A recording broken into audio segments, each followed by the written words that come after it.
Acer Nitro 50 to jedna z gorszych konstrukcji, z jakimi miałem kiedykolwiek do czynienia. Trafił on w moje ręce jedynie dlatego, że kuzyn zobaczył go na promocji poniżej 4000 zł i nie dał sobie wytłumaczyć, dlaczego powinien odpuścić.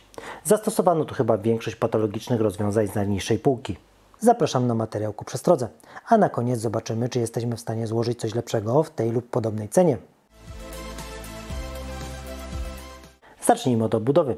Mamy tu tanią blaszaną puszkę, gdzie producent w drodze oszczędności umieścił otwory na boku, jak gdyby ktoś chciał przetestować wiertarkę z Lidla. Swoją drogą polecam. Prawdopodobnie zabieg ten miał dwa cele. Po pierwsze, zapewnienie jakiejkolwiek wentylacji, aby podzespoły nie ugotowały się już przy starcie systemu, oraz efekt wizualny. W tym drugim przypadku zastosowanie szyby odpada, bo jakby ktoś zobaczył, co siedzi w środku, odesłałby tego czarno-szarego klocka tam, skąd przybył. Poza tym obudowa z szybą kosztowałaby jakieś 5 dolców więcej. Jedynym, co przypomina, że jest to komputer dla graczy, a nie blaszak do biura, którego powinno się upchnąć gdzieś głęboko pod biurkiem, aby nigdy przypadkiem na niego nie spojrzeć, jest przód obudowy. Plastik w całkiem fajnie wyglądającym kształcie z minimalistycznym podświetleniem, projektowany prawdopodobnie przez fanów Gundama. Przejdźmy teraz do specyfikacji. Na papierze jest całkiem przyjemnie, co niestety nie odzwierciedla rzeczywistości. Płyta główna to autorska konstrukcja na bazie układu B560 ze specjalnym złączem pod zasilacz.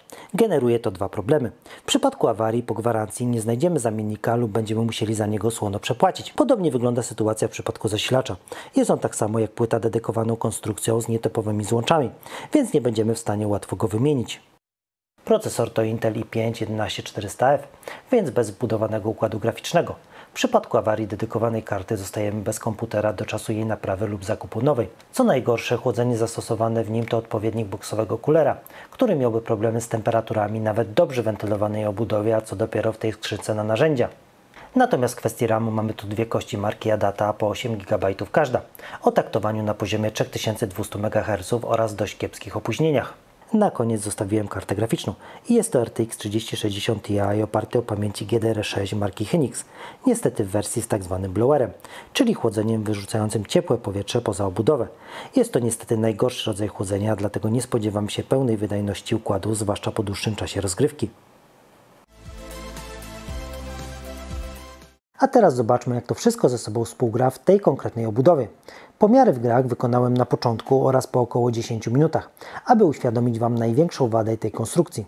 Bardzo dobrze odzwierciedlają to wykresy w 3D Marku, gdzie widzimy, jak spada taktowanie zarówno grafiki, jak i procesora, a mowa tu o kilkuminutowym teście.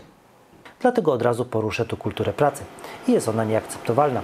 Już przy wentylatorach grafiki ustawionych na 50% przebywanie w tym samym pomieszczeniu jest dość uciążliwe. Chyba że wyłączymy sobie aparat słuchowy lub dostaliśmy porządne wynagrodzenie za recenzowanie tego sprzętu. Powiedzieć, że ten sprzęt jest trochę głośny lub trochę ciepły, to jakby sugerować, że kąpiel w lawie to odwrotność morsowania. Przy maksymalnych ustawieniach wentylatorów będziemy czuć się jak w kuchni przy włączonym wyciągu. Zjeść szybko obiad się da, ale nic poza tym.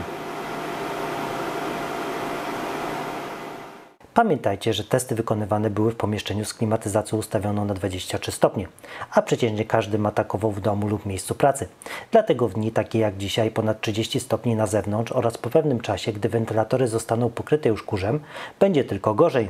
Bardzo dobrym przykładem jest tu gra Dying Light 2, gdzie w pierwszych minutach możemy liczyć na wydajność w okolicy ponad 60 klatek, natomiast po kilkunastu minutach mamy już okolice 40 fps. Natomiast jeśli będziemy chcieli zminimalizować hałas dobiegający z wentylatorów, musimy liczyć się ze spadkiem wydajności nawet poniżej 30 klatek. Podobnie sytuacja wygląda w innych grach.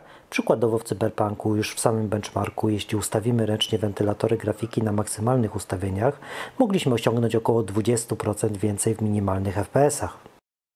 Natomiast w Valhalli przy ustawieniach automatycznych i poziomie hałasu w okolicy 53 dB mamy średnio ponad 80 klatek, ale gdy zmienimy ustawienia na bardziej komfortowe, to spadek wydajności jest drastyczny. Już w samym krótkim teście wydajności widzimy go natychmiast. Kolejny przykład to gra Fortnite i tutaj po kilku minutach gry albo musimy pogodzić się ze spadkiem ilości FPS-ów do około 40-50%, jeśli cenimy sobie komfort, albo czeka nas szukanie słuchawek. Reasumując, aby osiągnąć pełną wydajność w grach, musimy liczyć się z hałasem na poziomie 60 dB. Ustawienia automatyczne to okolice 54 dB, ale mamy wtedy spadki około 20%. Natomiast gra w warunkach powiedzmy komfortowych, czyli trochę poniżej 50 dB, da nam spadki wydajności nawet o połowę. A teraz to, co obiecałem Wam na początku. Zobaczmy, czy jesteśmy w stanie złożyć coś w podobnej cenie, ale z komponentami gwarantującymi lepszą wydajność oraz kulturę pracy. I odpowiedź brzmi tak.